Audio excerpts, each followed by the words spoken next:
ஒரு சிறிய ஊரில் மனுஷா என்ற சிறுமி வாழ்ந்தாள். அவள் விலங்குகள், பறவைகள், பூச்சிகள் எல்லாவற்றையும் பற்றி கேள்விகள் கேட்டு அவற்றைப் பற்றி தெரிந்து கொள்வதை ஆர்வமாக இருப்பாள். அவளது அம்மா, மனுஷா, நீ எப்பொழுதும் ஒரு சிறிய விஞ்ஞானி போல் நடந்து கொள்கிறாய். அவளது அம்மா சிரித்துக் கொண்டே சொன்னாள்.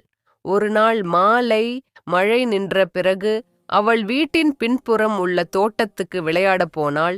அங்கு ஏதோ மண்ணிலிருந்து ஒரு பிரகாசமான வெளிச்சம் வருவதைக் கண்டாள்.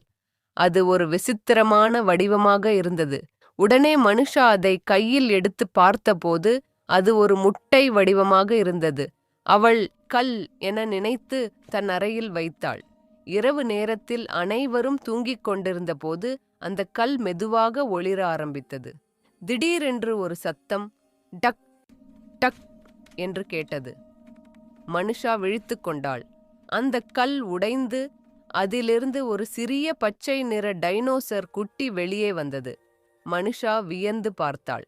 மனுஷாவை பார்த்ததும் பயத்தில் அந்த டைனோசர் குட்டி அங்கும் இங்குமாக ஓடியது. பயப்படாத குட்டி, நான் உன்னை எதுவும் செய்ய மாட்டேன் என்றாள் மனுஷா. அதன் பிறகு இருவரும் நல்ல நண்பர்களாக ஆனார்கள். மனுஷா அவனுக்கு டீனோ என்று பெயர் வைத்தாள். அந்த இரவு முதல் மனுஷா மற்றும் டீனோவை பிரிக்க முடியாத நண்பர்களாக ஆனார்கள். டீனோ செய்யும் குறும்புத்தனத்தை பார்த்து மனுஷா சிரித்துக் கொண்டே இருந்தாள். ஒரு நாள் இருவரும் விளையாடிக் கொண்டிருக்கும் போது டீனோ சொன்னான், மனுஷா, எனக்கு ஏதோ ஒரு நினைவு வந்து கொண்டே இருக்கிறது. உடனே மனுஷா, நன்றாக ஞாபகப்படுத்திப் பார். டீனோ, அது உன் உலகமாக கூட இருக்கலாம்.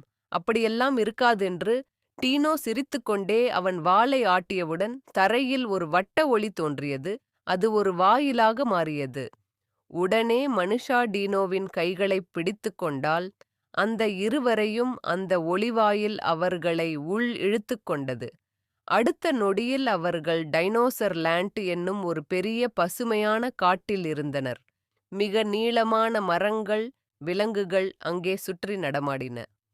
வானத்தில் பறக்கும் டைனோசர்கள், ஏரியில் நீந்தும் பெரிய பச்சை விலங்குகள். மனுஷா வியந்து பார்த்தாள். வாவ், இதுதான் உன் உலகமாக இருக்கும் டீனோ என்றாள் மனுஷா. டீனோ ஒன்றும் புரியாமல் திகைத்து பார்த்தான். ஆம், இது என் டைனோ லேண்டாகத்தான் இருக்க வேண்டும்.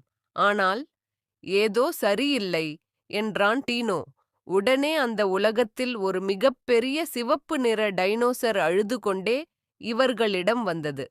மனுஷா அந்த பிரம்மாண்டமான டைனோசரை பார்த்து, என்னாச்சு உங்கள் உலகத்திற்கு என்று கேட்டாள். எங்கள் உலகில் கருப்பு நிழல் ராஜா வந்திருக்கிறான். அவன் எல்லா டைனோசர்களையும் கல்லாக மாற்றிக் கொண்டிருக்கிறான். மனுஷா பயந்து போனாள். அப்படியா, நாம என்ன செய்யலாம்? டீனோ சொன்னான். நீதான் உதவ முடியும் மனுஷா. மனிதர்களின் இதயம்தான் நம்மை மீட்கும். மூவரும் அந்த காட்டின் வழியாக பயணித்தனர். வழியில் ஒரு பெரிய கற்களாக மாறிய டைனோசர்கள் இருந்தனர். மனுஷா அதை பார்த்து வருத்தமடைந்தாள். அவள் சொன்னாள், டீனோ, நான் உனக்கு வாக்களிக்கிறேன், நாம் இதை சரி செய்வோம்.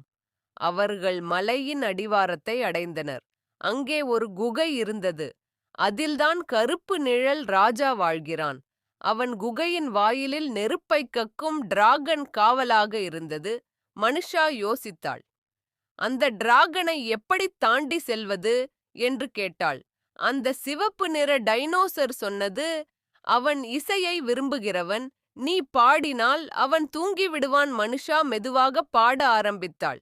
அவள் குரல் இனிமையாக குகை முழுவதும் ஒலித்தது. டிராகனின் கண்கள் மூடிக்கொண்டது. அவன் மெதுவாக உறங்கிவிட்டான். மூவரும் அமைதியாக குகைக்குள் நுழைந்தனர். குகையின் நடுவில் ஒரு பெரிய கருப்பு கல் இருந்தது. அதிலிருந்து தீப்பொறிகள் பறந்தன. கருப்பு நிழல் ராஜா அந்த கல்லின் மீது மந்திரம் சொல்லிக் கொண்டிருந்தான். அவனது கண்கள் சிவந்த ஒளியுடன் பிரகாசித்தது. அவன் சத்தமாக சொன்னான், நானே இந்த காட்டின் ராஜா. என்னை யாரும் வெல்ல முடியாது, யாரும் என்னை தடுக்க முடியாது என்றான். மனுஷா முன் வந்தாள். நீ தவறு செய்கிறாய். இப்படி உயிர்களை கல்லாக மாற்றுவது தவறு. ராஜா சிரித்தான். ஒரு சிறுமி எனக்கு அறிவுரை சொல்கிறாயா என்று கேலி செய்தான். இங்கிருந்து சென்றுவிடு, உன்னையும் கல்லாக மாற்றி விடுவேன் என்று எச்சரித்தான். மனுஷா தைரியமாக நின்றாள். ஆம், நான் உன்னை தடுத்து இவர்களை காப்பேன். அவள் டீனோவின் கையை பிடித்தாள். அந்த கணத்தில் அவள் இதயத்தில் இருந்த நல்ல மனமும் அன்பும் ஒரு ஒளியாக வெளிப்பட்டது. அந்த ஒளி கருப்பு கல்லை தாக்கியது. ராஜா வலியால் கத்திக்கொண்டே அவன் காற்றில் கரைந்து போனான். மலை முழுவதும் ஒளி பரவியது. கல்லாக மாறிய டைனோசர்கள் மீண்டும் உயிர்ப்பித்தனர். டீனோ மகிழ்ச்சியில் குதித்தான். மனுஷா, நீ எல்லோரையும் காப்பாத்தினாய் என்று கூறி அவன் அவளை கட்டித் தழுவினான். அந்த இரவு வானத்தில் நட்சத்திரங்கள் மின்னின. அனைத்து டைனோசர்களும் மனுஷாவை சுற்றி நடனமாடினர். அவர்கள் அவளுக்கு ஒரு பிரகாசமான கல் தந்தனர். இதயத்தின் கல். அதை அவள் எந்த நேரத்திலும் டீனோவை நினைத்தால் ஒளிரும் என்று சொன்னார்கள். நீ திரும்பிச் செல்ல வேண்டிய நேரம் மனுஷா என்றான் டீனோ. அவள் சோகமாக, நீயும் வர முடியாதா என்று கேட்டாள். நான் இங்கேயே இருக்க வேண்டும், ஆனால் நம் நட்பு எப்போதும் இருக்கும் என்றான் டீனோ சிரித்தபடி. அவள் மீண்டும் ஒளிவாயிலில் நுழைந்தாள். அவள் கண் திறந்தபோது அவள் தன் அறையில் இருந்தாள். கையில் இருந்தது அந்த பிரகாசமான கல். அடுத்த நாள் காலை மனுஷா அம்மாவிடம் ஓடி வந்தாள். அம்மா, நேற்று நான் டைனோலேண்டுக்கு போனேன் என்று சொன்னாள். அம்மா சிரித்தாள். அது கனவு மா. மனுஷா சிரித்தாள். கனவு அல்ல அம்மா, இதோ பாரு என்று அந்த கல்லை காட்டினால் அது மெதுவாக ஒளிர்ந்தது. அவள் தெரிந்து கொண்டாள். அன்பு, தைரியம், நம்பிக்கை ஆகியவை எந்த மந்திரத்தையும் விட வலிமையானவை. அன்றிலிருந்து மனுஷா தினமும் அந்த கல்லை தொடுவாள். ஹலோ டீனோ என்று சொல்வாள். அவளது சிறிய இதயத்தில் ஒரு பெரிய உலகம் மறைந்து கிடந்தது.